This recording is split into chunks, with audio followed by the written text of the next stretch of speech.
Ay, Es bueno, Bruce Willis, fíjate, ahora que le han diagnosticado esa dolencia que le ¿Tú va a sabes llevar que a... yo le visité? ¿A Bruce Willis? Sí, yo le visité. Se puso malo en el hotel y allí fui y estuve con él. ¿Y qué tal? Muy bien, tío Encantador. muy simpático. Es que en aquella época su compañera sentimental era una española. Sí. Ella fue la que dijo, no, tienes que llamar a este señor. Y no llamaron a través del hotel, sino que me llamó ella, que había oído hablar de mí bien y que quería, ¿no? ¿Y entonces lo le viste? estuve viendo, Sí. sí. María Bravo, quizá. Y a este otro del Sí. Nespresso ¿A Sí. George Clooney? Sí. también. Enrique, ¿qué le pasaba? No se puede contar, No, claro. Sí, te lo puedo contar, que se cortó con una uña abriendo una botella de Coca-Cola, lo quiso hacer con las uñas Sí. y claro, O pues sea, Para brutito él. presumir, quiso presumir ante... sí, El no, brutito, George simpaticísimo Clooney, podemos también, decir. sí, ¿Has visto? simpaticísimo, Muy sí. bien. Muy bien. Bueno, pues Bueno, vamos a hablar de algo que no ver, tiene Enrique, nada que pero ver. vamos a hablar de algo muy complicado, pero que No, hace... para no- este señor no. Pero hace tanto, no mucho tiempo, era una maldición. Te había tocado y te había tocado. Pero cuéntanos, primero Bueno, preséntanos Te a voy a nuestro presentar invitado. al profesor Damián García Olmo, que es catedrático de Patología y Clínica Quirúrgica de la Universidad Autónoma de Madrid y es el jefe del Servicio de Cirugía Digestivo y Cirugía General de la Fundación Jiménez Díaz. O sea, Ya sabe tiene dónde está, todo, claro, tiene claro. todo, ¿no? Y bueno, tiene tesis doctorales, en fin. Es una figura de su especialidad. Bueno, es un honor para nosotros tener aquí hoy a Damián, ¿no? Bueno, Damián, El honor es mío, ¿eh? bueno, muchísimas gracias por estar con nosotros. Vamos a hablar de 3 asuntos que nos marca Enrique como importantes en lo que es la investigación. Siempre decimos, especialmente la cirugía en España, medicina general, pero la cirugía española está al máximo nivel en el mundo, está continuamente innovando, descubriendo pues lo que es fundamental. Tecnologías que permitan diagnósticos mejores para curar, bueno, es la cadena de siempre, pero que últimamente, eso siempre dice Enrique, yo es que ya, si es que, en fin, lo que hacía Velarde, que el viernes se recluía a estudiar Claro. hasta el lunes, porque claro, lo que se publica, los Es médicos es continuo. todavía peor, o sea, se publica continuamente y además cosas objetivamente interesantes. Vamos a hablar de las células madre y qué papel tienen en cosas que, por ejemplo, en todo lo que es el aparato digestivo, etcétera, antes se consideraba pues prácticamente intratable. Para los cirujanos las células madre son claves porque los cirujanos, aparte de la tecnología de los aparatitos que podemos usar para mejorar nuestras habilidades, nuestra principal preocupación es la cicatrización. Un cirujano corta, pega, aproxima los tejidos, da puntos, pero al final lo que pega es el programa de cicatrización del ser humano. Y lo que aprendimos a finales de los 90 y principios del siglo actual es que las células madre eran claves para el programa de cicatrización. Y el programa de cicatrización es el responsable de nuestro fracaso. Es decir, podríamos decir que el 100% o un porcentaje muy alto de los fracasos que tiene la cirugía del siglo XXI es porque no controlamos el programa de cicatrización. Que se basa en células. Nosotros operamos a un paciente, le pegamos y bueno, y le dejas allí en el posoperatorio y normalmente sale bien, pero hay un porcentaje que sale mal porque fracasa. Entonces, lo que descubrimos o la idea por la que los cirujanos entramos en el campo de la terapia celular fue que podíamos mejorar la cicatrización, podíamos acelerar, no solamente acelerarla, sino hacerla de más calidad utilizando la tecnología celular. Pero la interna, ¿verdad? Es que siempre nos quedamos con la cicatrización de lo que vemos, Sí, vale pero para todo, porque dentro también hay También que para la cicatrizar. estética. Claro, el programa de cicatrización del ser humano es único. Es único, es un programa muy sofisticado, pero fundamental, clave para la vida. Donde Porque también cambia mucho según la persona. Es decir, hay algo que viene determinado, hay gente que cicatriza bien y gente que le cuesta mucho. Absolutamente. De hecho, toda la tecnología de la terapia celular, lo que nos ha enseñado, ahora por ejemplo utilizamos donantes, ¿no? Lo que nos ha enseñado es a elegir bien los donantes, porque hay donantes que nos dan células más poderosas, más potentes, y donantes que dan células menos poderosas. Llevamos 20 años, el primer fármaco de terapia celular del mundo es español, que es el Alofisel, que se digamos, desarrollamos el grupo de terapia celular español, ¿no? Y es el primer fármaco y lo que sabemos y lo que más nos preocupó era quién era el donante. Por eso que decías, porque unos cicatrizan bien y otros mal. Y aprendimos a trabajar en potencia celular y ahora mismo es un fármaco disponible, en este caso solo para la enfermedad de Crohn, como forma de conocer cómo funciona. Déjeme decir, don Damián, si yo digo enfermedad de Crohn, ¿cuándo empecé a oír hablar?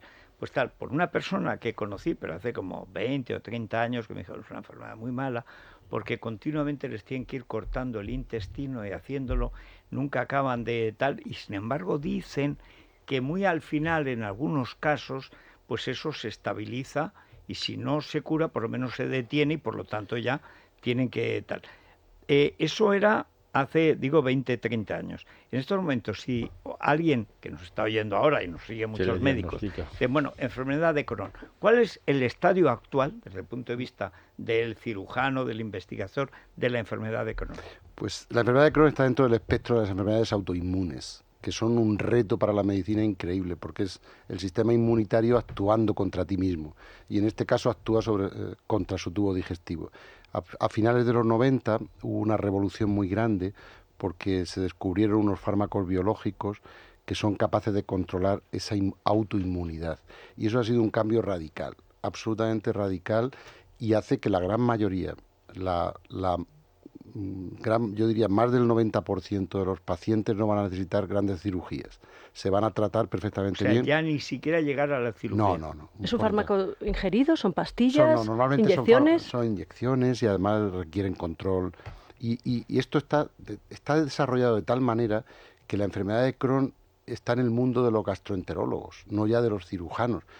Digamos, son equipos multidisciplinares, pero los cirujanos actuamos, o sea, que es casi solo al final. Una cosa tópica ya. Es como la úlcera. Sí. Bueno, no diría yo tanto porque tiene muchas, porque además los fármacos son complicados, son fármacos que generan per se efectos secundarios importantes, requieren un control muy cercano, pero está en el mundo de la gastroenterología, del médico más que del cirujano, porque digamos la gran mayoría se van a controlar bien gracias a los nuevos fármacos. ¿Qué síntomas tiene? Porque es un castigo. Las personas que sufren Crohn tienen que estar vigilando la dieta, les afecta la piel, les salen llagas incluso en la boca, ¿no? Sí, los pacientes con enfermedad de Crohn, como digo, forman parte de este espectro autoinmune, y no solamente la autoinmunidad va contra su tubo digestivo, sino también suelen tener lesiones cutáneas, pueden tener problemas articulares, pueden tener úlceras que no curan, etcétera, ¿no? Hay sarcoma también.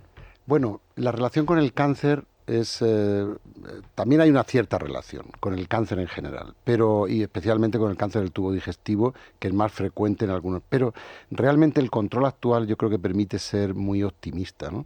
Es decir, todo esto se controla muy bien. ¿Cuál ha sido el gran salto? Los biológicos, básicamente los fármacos medicamentos. Biológicos. La aparición de fármacos que controlaban el proceso inflamatorio, porque lo que ocurre es que el sistema inmunitario ataca directamente por causas, en fin, que podríamos discutir, ataca el tubo digestivo y el tubo digestivo se inflama. Entonces la inflamación del tubo digestivo, la inflamación es la base de casi todas las enfermedades humanas, pero en este caso la inflamación es muy aguda y eso hace que no funcione nada bien, que pueda tener muchísimos problemas de sangrado, etcétera y tal, malestar general, una situación muy lamentable. Pero gracias desde a la Dios, boca hasta el colon, desde la boca hasta todo abajo, el tracto digestivo. hasta el fin de todo el tubo digestivo. Eso lo diferencia de otras como la colitis ulcerosa, etcétera, ¿no? Es decir, esto es todo, desde la boca abajo. Y verdaderamente hubo un cambio muy grande, que es la aparición de los fármacos biológicos, que eso cambió el panorama y el escenario de los pacientes. Y hoy en día hay muchos motivos para la esperanza. Vamos a algo aún más complicado. Las fístulas perianales, etcétera, etcétera. Y luego es que me pasa, a veces me hacen unos guiones que ya no sé si reírme o espantarme. Esto es una curiosidad personal mía, sí. Es que Isabel, que ella es una forense nata, lo que pasa es que no quiere Leo demasiado sin saber qué leo. No, pero dice, ¿es el trasplante de heces una solución al COVID persistente? Bueno, vayamos por partes. Empecemos, es que no sabe usted las cosas que nos mandan aquí, no sabe, pero gente que está enferma y que le pasa algo y que cree o o que le han dicho que lo que le pasa, o sea, esto es tremendo. Además ahora la disbiosis se ha convertido casi en una moda. Todo el mundo habla de disbiosis intestinal como si fuese la enfermedad del futuro, ¿verdad? Bueno, pero vamos a lo primero, las fístulas, porque eso es un hecho, eso es indiscutible, y en una zona además muy complicada, porque parece que si hay una herida se infecta, etcétera. No hay peor sitio. Lo que ha ocurrido es que como la enfermedad de Crohn va muy bien con los nuevos fármacos, los enfermos ya no tienen la inflamación, pero durante mucho tiempo tienen esa inflamación crónica, puede generar pues úlceras muy cerca del ano, y entonces se producen fístulas, y aproximadamente entre un 20 y un 40% de los enfermos que están bien controlados, y que antes lo de la fístula era como un poco importante, porque lo importante era la inflamación que tenían, la inflamación, el sangrado, el malestar general, etcétera, pero se encuentra el enfermo bien, pero tiene una fístula perianal que le hace tener muy mala calidad de vida. Una fístula perianal es una cosa que es muy molesta. Es decir, no se mueren de esto, pero sí que es verdad que uno está siempre manchado, pues hay dolor, supuración, problemas sociales, etcétera, ¿no? Y entonces, el tratamiento clásico de las fístulas antes de conocer la enfermedad de Crohn era cortar y ponerlas a plano. Cuando esto se hizo en la enfermedad de Crohn, el número de pacientes con incontinencia fecal se disparó, que eso ocurrió durante los años 90, incluso, y era la gran preocupación. Tocaba el nervio. Se cortaba el esfínter. El esfínter del ano es un mecanismo muy delicado, extraordinariamente delicado. Y entonces estos pacientes que tenían mucha inflamación, lo cortabas, se quedaba incontinente y además no cicatrizaba, porque tiene un problema de cicatrización serio. Y eso fue lo que nos hizo buscar otros caminos mínimamente invasivos para que... Y además es que esta enfermedad empieza en gente joven, y claro, se calculaba, yo me acuerdo de trabajos de los años 90 que hablaban del 40% de los enfermos jóvenes que terminaban con incontinencia fecal. Y esto es un drama en nuestra sociedad, desde el punto de vista social. Bueno, en cualquier sociedad, pero en esta más. Claro. Pero claro, en una sociedad rural a lo mejor es menos problemático, pero en una sociedad, digamos, concentrada, el olor se lleva muy mal. Entonces, socialmente se generaban rechazos, etcétera, y la incontinencia fecal es algo que cuidamos extraordinariamente hoy en día los cirujanos colorrectales. Nuestro primer objetivo es no dejar, porque el esfínter anal es un mecanismo tan delicado, que la manipulación y el hacer maniobras introspectivas, etcétera, es muy fácil que deje de funcionar bien. Y eso es un problemón. O sea que es mejor no tocarlo. Tocarlo poco. Lo mínimo posible. Y entonces usan ustedes células madre para... Bueno, ese fue lo que el grupo de cirujanos que entonces trabajábamos en La Paz, pues se nos ocurrió. Bueno, pues empezamos a investigar en nuestro laboratorio sobre la posibilidad de disminuir la inflamación y de controlar la inflamación, de controlar la inmunidad, la cicatrización. Todo el mundo sabe que cuando hay mucha inflamación no se produce cicatrización. Si bajábamos la inflamación, veríamos cicatrización. Y sabíamos que estas células que se podían obtener de la médula ósea, pues podían ser potentes antiinflamatorios. Y entonces empezamos a hacer experimentos allí, a principios del 2000, con animales y tal, y vimos que aquello funcionaba, y empezamos a pedir permiso, porque no era fácil. Déjame preguntar una cosa a don Damián, porque es que es fascinante para los que somos legos. Es decir, bueno, y entonces todo ese grupo empezamos a dar y tal. ¿Cómo se producen esas reuniones? Digo, ¿cómo se encuentran ustedes? Y luego, ¿cuál es realmente ese tipo de reunión? ¿Se ven habitualmente, quedan los fines de semana, una barbacoa, o solo es ya en el laboratorio, en una mesa? No, tiene la intrahistoria es poderosísima. La intrahistoria de estas cosas siempre, la serendipia, es siempre muy poderosa. Había una chica que tenía 29 años y que habían operado muchos colegas míos en diferentes partes de España, y venía por quinta opinión, y la vi, y era una chica pues muy joven, como digo, y que quería ser madre, y el caso es que yo intenté operarla también por los métodos clásicos y salió mal. Y en ese momento de desesperación, pues leímos un trabajo de que había gente que estaba empezando a extraer estas células tan especiales. Estamos hablando del año 2000 o 2001, en el que además había un cierto halo misterioso sobre el concepto de células madre, había un gran debate ético. Estaba la campaña de Bush y Kerry en Estados Unidos, uno a favor... Bueno, porque además se asociaba con la creación... Eso es, era una cosa disparatada. Entonces, pero que nosotros habíamos leído cómo se podían sacar estas células de los sujetos adultos y de la médula ósea. Entonces, por ahí empezamos, y bueno, casualmente en esta intrahistoria, el celador que pasaba los enfermos en mi quirófano era el doctor Mariano García Arranz, que en aquel momento estudiaba por las tardes, y yo le comenté, oye, Mariano, y entonces en aquel momento, ¿no podríamos cultivar estas células en el laboratorio? Entonces nos turnábamos para bajar a cultivar las células. Pero por su cuenta. Sí, por claro. Cuenta. Y pues, pedimos todos los permisos necesarios, que no era fácil en aquel momento, porque había el gran debate ético que se había trasladado a la sociedad, nadie distinguía las diferentes clases de algunos creían células. que eran fetos. Que de ahí vendría a crear vida artificial. Claro, había un gran debate y el comité ético estuvo muy... Y de hecho el comité ético nos dijo que no. Yo pedí permiso para la paciente que llamábamos CX001, porque, para mantener, entonces ya teníamos todo preparado y pedimos permiso y nos dijeron que no podía ser. Bueno, nos contaron una película sobre la extracción de médula ósea, etcétera. Bueno, nada, una excusa. Pero entonces y eso nos llevó al siguiente hito importante, que fue que como no nos daban permiso para tocar la médula ósea de esta enferma, aprendimos a sacar las células por un trabajo que habíamos leído y tal, de la grasa. Y ese fue el gran cambio. De la propia grasa. De la grasa. O sea, no hace falta ni cordón umbilical claro, ni entonces, nada. Sí. Pero ese fue el gran cambio nuestro. Y de hecho fue en fin, la patente de la Universidad Autónoma de Madrid, por la que está ahora mismo en producción en el mundo entero. Todos los pacientes que se tratan de enfermedad de Crohn en el mundo mediante células, las células se producen en 3 cantos. O sea, que se producen aquí, se mandan a Japón o a todo, ¿no? Pero la chispa fue el decir, bueno, como nos ponen problemas para la médula ósea, para un cirujano la grasa es muy accesible, ¿no? Podíamos ir por ella. Sobra. Claro, y además muy biodisponible. En la sociedad actual, pues no hay problema con obtener grasa, ¿no? Y no genera rechazo la propia, claro. Al principio. Entonces, luego, pues ya hicimos todo el procedimiento, pedimos los permisos, salió bien, esperamos un año para comprobar que no ocurría nada y lo publicamos. Y entonces ese fue el cambio, y entonces pues vinieron diferentes empresas a comprar la idea. ¿Y no les han dado el Princesa de Asturias todavía? No. Es que me parece, es lo que dice el doctor. doctor. Estamos en otra cosa. ¿Qué fue de aquella chica?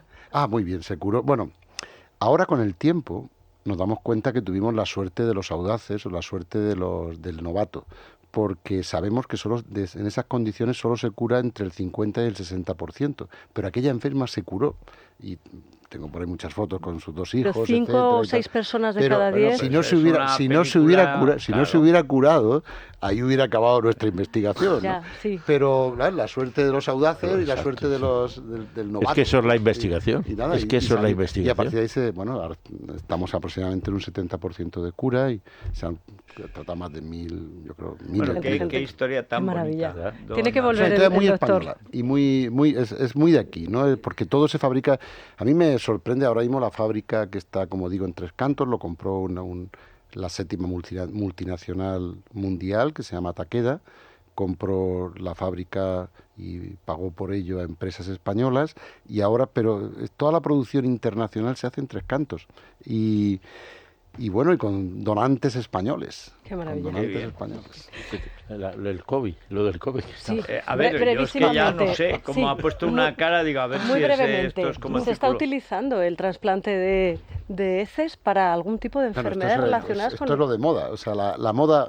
tiene que ver con la moda en disbiosis. general, de todo, de la disbiosis, pero todavía falta mucha más experimentación científica y mucho más conocimiento científico. Para repoblar de bacterias, efectivamente. Sí, la idea tanto con las células como con la microbiota es utilizar elementos vivos para curar. A lo largo de la historia el ser humano ha utilizado alimentos inertes, cosas, digamos, sustancias, ¿no? Y ahora la gran revolución es utilizar células vivas, utilizar microbios, como en este caso es el trasplante de flora fecal, etcétera. Pero eso requiere todavía mucha investigación para poder asegurar algo. Y necesitamos mucho trabajo. Pues en 20 años hablamos. 20, a lo mejor 2. O menos. Todos en 3 cantos. Es un avance el que hay tremendo. Bueno, pues tiene que volver, ¿verdad? Bueno, muchísimas gracias, don Damián. Ha sido es muy agradable. Además, es que las historias son al final lo que llevan a la gente. Claro. Y además es que es verdad. Es que encima es verdad. Claro. Sí, es ciencia. Bueno, muchas gracias. Una pausita. Y a la vuelta hablamos de gastronomía, de 2 películas que tienen que ver con sobre la gastronomía. Eso es. Es la mañana de Federico, con Federico Jiménez Los Santos.